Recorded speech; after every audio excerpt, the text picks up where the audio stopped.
You are listening to the Norton Library podcast, where we explore classic works of literature and philosophy with the leading scholars of the Norton Library, a new series from W. W. Norton that introduces influential texts to a new generation of readers. I'm the producer and your stand-in host, Michael Von Cannon, and today we present the first of our 2 episodes on Ernest Hemingway's A Farewell to Arms, as we interview its editor and the host of the Norton Library podcast, Mark Cirino. In part 1, we discuss what we need to know about Hemingway as we approach this novel. We take note of how biography, war history, and fiction are all intricately woven into the narrative. We explore when and where he wrote it and why it became a literary phenomenon. And we discuss why Hemingway was so very good at writing minor characters.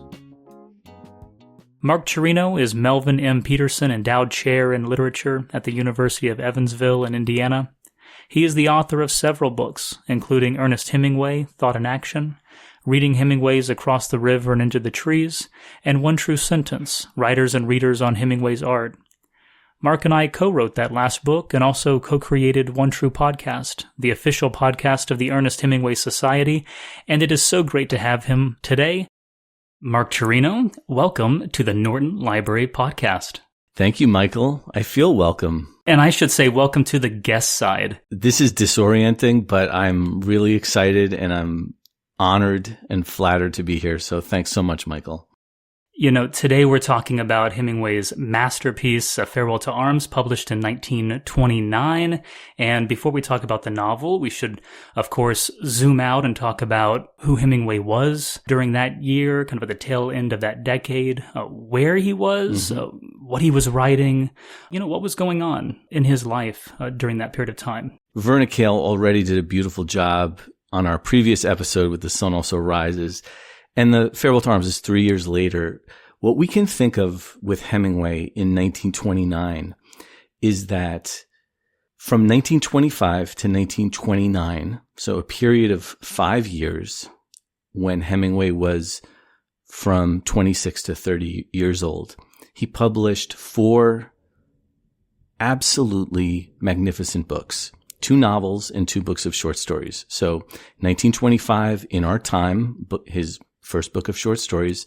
1927, Men Without Women, also a book of short stories that has Hills Like White Elephants, The Killers, classic short stories.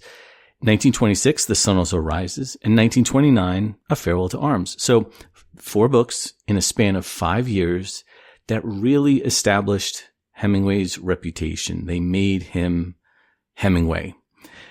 And A Farewell to Arms, as we were saying, comes at the very end of this. So when you pick up A Farewell to Arms, the way to really conceive it is that it is the kind of apotheosis or pinnacle of an unmatched stretch of writing in Hemingway's career. Of course, in 1940, he'd write For Whom the Bell Tolls. That's a decade later. And then a decade after that, The Old Man and the Sea. He wrote magnificent short stories in the 1930s. That's not to say these 5 years are the only thing that he ever did, but it's really this concentrated stretch of his writing. And where is he doing that writing? So A Farewell to Arms is quite interesting because he was moving all over the place. He's on to his second wife at this point, and he writes A Farewell to Arms begins it in March 1928. He's writing in Paris and Key West, Wyoming, Arkansas. And so he's kind of writing it and editing it, and he's really obsessive about the process of composition and the process of editing it. His father commits suicide in December of 1928 during this stretch. He has a second son, which is delivered in a kind of a dangerous emergency cesarean operation. So these are really kind of fraught times in Hemingway's life. And this book shows some of this tension in his personal and romantic life, and also the memories that he's having about his World War I experience. I should point out, Michael, that when he's writing this in March 1928, that's about 10 years after this really seminal experience that he had, which was in July of 1918, when he's only a very young man, 18 years old. He is wounded, seriously wounded, when he is serving the Italian army as a Red Cross volunteer. And it took him, although he tried many times to fictionalize this traumatic experience, it was really with A Farewell to Arms where he was able to elaborate on it in its fullest form. You know, in the chart at the end of the book, you're referring to some of the chronology of what's going on historically, what's going on in the novel. And you just brought up what happens to Hemingway historically. And in that chart, you know, he's not showing up until, like you said, 1918. A lot of this happens in the book during what period of time? I think the chart shows 1917. So I think this leads to a question that you're getting to, which is, how autobiographical is the war theme in the book? How much is Hemingway drawing on from his own war experience? And then, you know, maybe even beyond the war itself, how autobiographical are some of the other aspects of the novel? Yeah, those are great questions and really important ones with A Farewell to Arms. So the flip answer that I'm going to give you, Michael, is it is autobiographical and it isn't. And the more serious answer is that as you begin to peel off the layers, what Hemingway chose to keep as autobiographical and what he chose to fictionalize or use his imagination is really the mark of such artistry. It's such bravery that Hemingway was able to use his imagination in places where you'd think he would rely on his autobiography. So when the novel begins, and the famous phrase that the novel starts, in the late summer of that year, it is 1915. In 1915, Hemingway is a high school student. So he had never been to Italy and, of course, was not a member of the Army or the Red Cross. So he's starting the novel in during a time period where he had absolutely no personal familiarity with it. And because the Italian front of World War I was all the way to the east in modern-day Slovenia, Hemingway had never been to that. In fact, when he was writing the book in 1928, he had still never visited that part of the world. So he is fictionalizing. He arrived in Europe in June of 1918, which is at the very end. In fact, it's after the action of the novel. There is no temporal overlap. And so the question becomes, why? Why would he have done that? It's like if you and I if we wrote a novel and then we set it like 3 years before we were born or something, what would be the advantage? Well, with Hemingway, the real answer is he wanted to make the dramatic centerpiece of A Farewell to Arms the Battle of Caporetto. The Battle of Caporetto took place in October of 1917. It was when the Austro-Hungarian army decimated the Second Italian Army and forced a massive retreat all across northern Italy from east to west. Hemingway had zero personal experience in that. He was, as I said, he was in Oak Park, Illinois, having nothing to do with the Red Cross or the Army at the time. But because this historical situation provided so much tension and tragedy and emotion, he said, I'm going to put my protagonist in the Second Army during Caporetto. It would be like if I lived in New York in 2003 or 2002. You're like, you know what? If I put my main character in during 9/11, that would give a historical event that could represent the emotions that my individual character is going through. Writers do that all the time. The thing that makes this unusual is Hemingway shifts it only a couple of years earlier. So I think it's a really brave and shrewd artistic decision.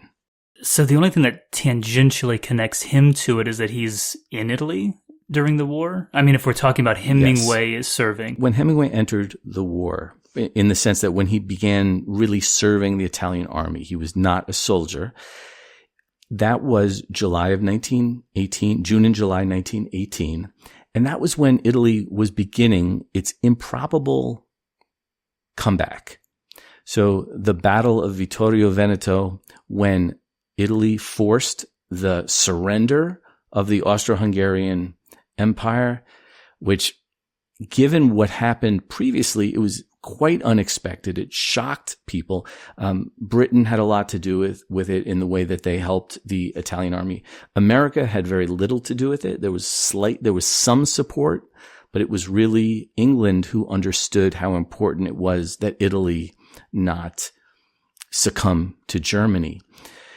However, Hemingway realized, if I do my 1918 experience, what that would do is provide a triumph and optimism. And this is not the novel for triumph and optimism. A Farewell to Arms, without giving you any spoilers, is a tragedy.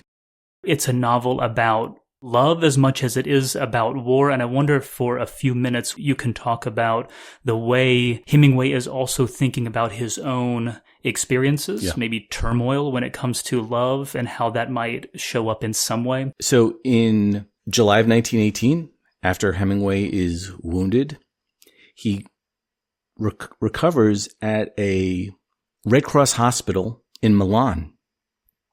And his nurse is the American VAD, a Voluntary Aid Detachment, which is like a nurse, but under the auspices of the Red Cross.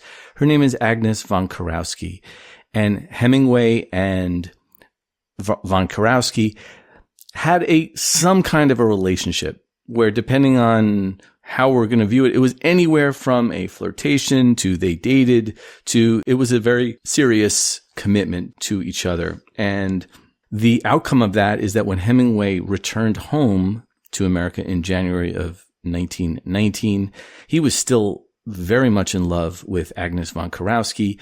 And then in March of that year, he received a Dear John letter where she wrote him and said, ours is just a boy-girl sort of infatuation. It's not really serious. And she blows him off because she meets an Italian. And you know how that goes, Michael. So Hemingway was distraught. In fact, in one of his early letters of that year, he tells his friend, life wouldn't be worth living if Agnes ever broke up with me. So he was totally believing that this was going to last forever. We might just take a step back and realize that, like, you and I are talking about 1918, 1919, and he doesn't write this novel for a decade. He literally, he writes The Sun Also Rises before that. So he writes his post-war novel before his war novel. It's almost like this really needed a decade to marinate so that he could sort out his feelings and say, maybe he was too close to it. How do I articulate this in a way where it will be coherent, where he could universalize it for all of his readers? You're talking about him being too close to it. Now I'm wondering about the public at that point when it's published. How was it received in 1929? Was it an immediate success? Did it kind of shoot him to the stardom that we associate him with today, or? Yes, it did. It was wildly successful and just went through printing after printing, and it made him an absolute star. Mm-hmm. Now, 1929 in American history was not a great time for books and not a great time for entertainment. People had less disposable income than they would have 4 or 5 years earlier. Hemingway loved to tell people that his book was published the day the stock market crashed. That's just not true, but it probably felt that way to him. 1929 is so interesting in American literature because you have Look Homeward, Angel by Thomas Wolfe. You have The Sound and the Fury by William Faulkner and this one. So you have 3 pretty big heavyweights. I think even though people might not have wanted to do a postmortem about World War I, this is a classic trajectory in terms of dramatic narrative, which is tale of love and a tale of war. And I think readers and consumers have responded to that since the beginning of time. Is this an anti-war book? Can we treat it that way, or is it maybe more complicated than that? I think Hemingway would be sort of either offended or he would be tickled that somebody would call this an anti-war. I just think my sense, speaking for Hemingway, Michael, I realize that might be audacious. I think he didn't view the world in those terms. I think he didn't view art in those terms. So an anti-war novel or anti-war protest song, in my opinion, it's like the writer wants to convince the listener or the reader that war is bad or war is wrong. And Hemingway, I think, is going deeper than that. I think he's saying if I chronicle World War I realistically, well, of course it's going to be anti-war in the sense that the horrors of war are going to be revealed, are going to be dramatized, are going to be vividly depicted. So that is, of course, a given. But I think Hemingway, throughout his entire life, believed that war was an element of humanity. Probably since the beginning of human beings, there's been some aspect of war. And I bet, Michael, if you and I went to the newspapers today, we would find somewhere, someplace, somehow, there's some kind of war going on, some kind of violence going on. So I think to write a novel in 1929 and believe that anti-war was a priority, that's not how I would look at it. In fact, I would say that he's anti-profiting off war. He's anti-amoral leaders suckering us into war. That bothered him. He loved and respected and honored soldiering. It was how wars come about that made him very, very angry, actually.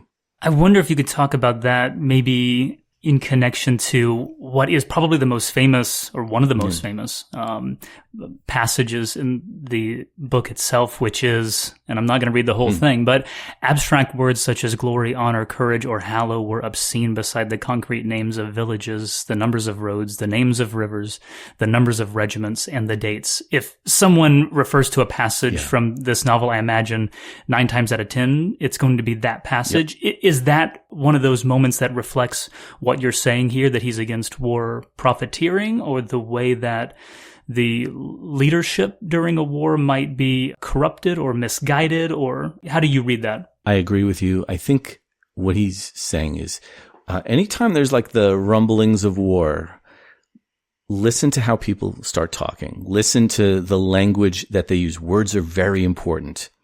And when you hear people start talking about glory and sacrifice be careful. Ask yourself, what are they trying to get you to do? And once you start being, maybe we can think about it this way, Michael. We've said that war has been a thing since the history of humankind. So when writers have been trying to depict it, or even painters, or anyone or filmmakers, you can do it romantically with a capital R, where you show war to be a glorified activity that can bring about honor and triumph and, trophies and medals. You can do it in a postmodern way, which kind of shows the sort of surrealness and the chaos of it. Hemingway tried to show the reality of it. So he's a realist writer with a capital R. And I think if you're going to show World War I in a realist way, you can't spare the reader any of the violence and the gore and the injury that is going to come about. So I think what he's saying is he's going to be a realist writer, and he really does notice when people talk about war in a romantic way. We might think of like the Gettysburg Address. the Gettysburg Address, you can't blame Abraham Lincoln for talking like that. That was during the Romantic era, right? But maybe to our ears, our 21st century ears, and maybe even to Hemingway's 20th century ears, it sounds a little off tune, right? It sounds out of step with the way we think about war in the modern era. In just a minute, we probably want to talk about the two main characters who are Frederick Henry and Catherine Barclay, and then talk about some of the other important characters who make up the story. But you just said Hemingway is a realist writer. He doesn't want to romanticize or see the war through maybe rose-colored kinds of glasses. And I think what's interesting to me, just to kind of follow up, it seems like on the one hand, Hemingway does censor himself a few times. And I think you mentioned in your introduction, there are 16 moments where he does. And I wonder if he was happy about that or just conceded it. But also the book was banned in a few different places. Italy, it was banned. In Boston, it was banned. So these might be realist depictions, but at that moment in time, the publication of the book did not find an audience in certain places for certain maybe political reasons. So I wonder if for a few minutes you can maybe talk about that. Yeah, sure. The process that you're talking about was the subject of really spirited debate between Hemingway and his editor at Scribner's, Maxwell Perkins, where Hemingway was really being told that he couldn't use a certain vocabulary. And this is the same vocabulary that he had heard soldiers use, and he wanted to put in the book. And so how do you do it? And he determined that in those 16 places, which are always the dialogue of soldiers to one another, and mostly actually during the retreat of Caporetto, he puts a long hyphen. And so what I've done in the Norton Library edition is I've annotated it in the back where I tell you the word that Hemingway wanted to use or he put originally before he substituted it with a hyphen. Now, most people would be able to figure that out on their own, but I thought just to make it completely certain, I did annotate it in an endnote at the end. And, you mentioned Italy. Well, the outcome of World War I after Italy's great victory was Italian fascism. So Italy didn't become a democracy until after World War II, which means that no Italian read A Farewell to Arms in Italian until the mid to late 40s. It just wasn't translated because it was critical of Italian military leadership, because it talked about Caporetto, which was you weren't allowed to speak the word Caporetto, much less publish a novel about it during fascist Italy. So yeah, Hemingway really did, and he didn't visit. Hemingway loved Italy, but then after 1927, he said, I'm never going back as long as it is a fascist country. And he was true to his word. And then he came back in the late 40s. I know this is an impossible task. We have two main characters. We also, to my mind, have the priest and Rinaldi to discuss, and maybe a kind of side dish character of there are remarkable ones here. And Count Greffy might be one, or Simmons, and we can discuss who we might want there. But if we start with someone like Frederick Henry, for people who are just encountering this novel, for the first time, what do we need to know about each of these characters? But what do we need to know about Frederick? So Frederick is an American who has volunteered to serve in the Italian army. He was in Italy studying architecture. They ask him why he joined the Italian army, and he says, 'cause I spoke Italian and I was here. So it's not, he doesn't say because I wanted to end this. No, he has no political agenda. He thinks it's something that he should be doing. And he kind of wanders into the war plot of the novel. Likewise, at the beginning of the novel, he visits whorehouses. He is promiscuous in that way. He then meets Catherine Barclay, the beautiful nurse, and he falls in love almost by accident. At first, he's like, well, I might as well start seeing her because it's better her than a prostitute. So in the two major trajectories of the novel, the war plot and the love plot, Frederick is kind of just wanders in. He's almost like we don't even respect his motives. And it's interesting to see in this novel how that changes, how it becomes complicated. That's what I would keep in mind with Frederick Henry. And his war wounding is kind of remarkably depicted, isn't it? Oh, it's great. It's so great. So he's sitting there and he's, I almost don't want to spoil it for anybody, but when he gets wounded, it's in a way that we might consider anticlimactic or anti-heroic. He's doing something random. He's eating pasta asciutta, right? He's not storming a hill he's just sitting there. And when he does get wounded, he describes the physical sensation, but he also describes the metaphysical sensation, which means he feels his soul exit his body. He has a near-death experience, and he explains it. He explains what happened to his psyche or his soul, not just the injury that his legs went through.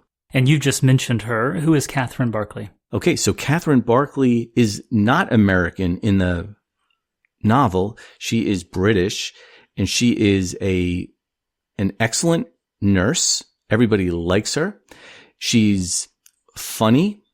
She is devoted to Frederick. And in fact, I would say, Michael, you tell me if I'm wrong about this, but I think in all of Hemingway's studies, she might be the most maligned female character in the sense that people call her wish fulfillment, like a rag doll. She's two-dimensional. I think that's overstating it.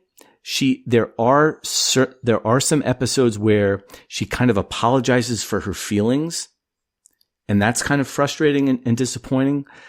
But the last thing I'll say, she has gone through war trauma herself. She had a fiancé die at the Battle of the Somme.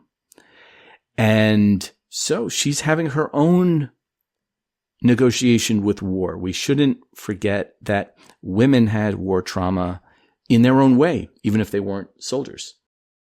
I see that there are moments where there's kind of this maybe subservience, and you said wish fulfillment. Do you think it's partly also because it's a first-person narrative from Frederick's perspective? Is that something that we have to account for if we're thinking about the kind of role she takes on in the novel? Anytime there's a first-person perspective in literature, I think, Michael, you should always account for it.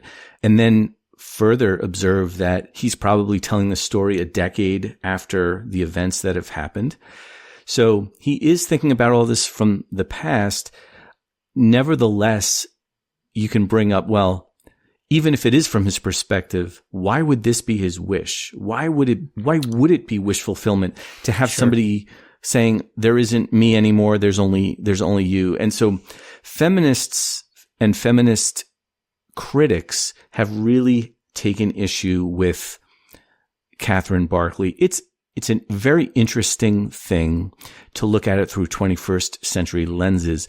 The only thing I want to urge readers to do is contextualize the horrific experiences that she has had. So in a way, I would call Frederick and Catherine the most codependent relationship I've ever experienced in American literature. There is the priest, there is Rinaldi. Are these two very different kind of philosophical points of view? Are they diametrically opposed to each other? Yeah. So these are two really important side characters and sounding boards for Frederick. Rinaldi is a doctor, so he's a surgeon, he's Italian, but Rinaldi is a typical or stereotypical rakish Italian who loves women, wine, and song. And he represents the earthly pleasures of life. And he loves talking about whorehouses and so forth. The priest loves to talk about divine pleasures, the sublime love of God. And one of Frederick's challenges in this phase of his life is to sort of triangulate these things. Could it be that loving another person has divine, even though the priest has never done that? The priest has never had romantic love in that way. And Rinaldi has never had divine love. Is there a way to triangulate these things so that to love another person is that sublime experience? There are so many side characters that we could go on for maybe another 30 minutes when it comes to just this question here. But there's this singer, Simmons, who shows up throughout the novel. Pretty humorous character. Who is Simmons? What should we know? How does that character work with the cast of other characters? Yeah. Well, first, Michael, to speak to your larger point, I think Hemingway, especially in this novel, maybe you can also say The Sun Also Rises, but especially to me in this novel, Hemingway is like Shakespeare in the sense of using a character that maybe you'll only see for a scene or maybe two, and you never forget that character. And so, Michael, you mentioned Simmons, but there could have been 40 other characters that you would have mentioned that he passes through during these experiences: nurses, doctors, soldiers, civilians, clerks in stores, just random people that he sees. And he has individuated them to make them so memorable, really indelible. Ralph Simmons is an American opera singer in Italy. And he's bad. He's really bad. And I'm not sure if he's bad at singing per se, but his Americanness makes it impossible for Italian audiences to accept the way he sings Italian opera. And so Simmons is living this life of constant frustration of being in a field that he's almost biologically not disposed to succeed at. And one of the things that the Simmons character really helps us with is that it emphasizes the national divide. So we're in another country, different language, different culture, different feelings towards the war, different feelings towards everything. And, you know, Frederick Henry is an American fighting in Italy. Robert Jordan is an American fighting in Spain. Colonel Cantwell in Across the River and Into the Trees, an American fighting in Italy. Like, this matters, that you're fighting on their turf. So it doesn't mean that the bullets hurt less.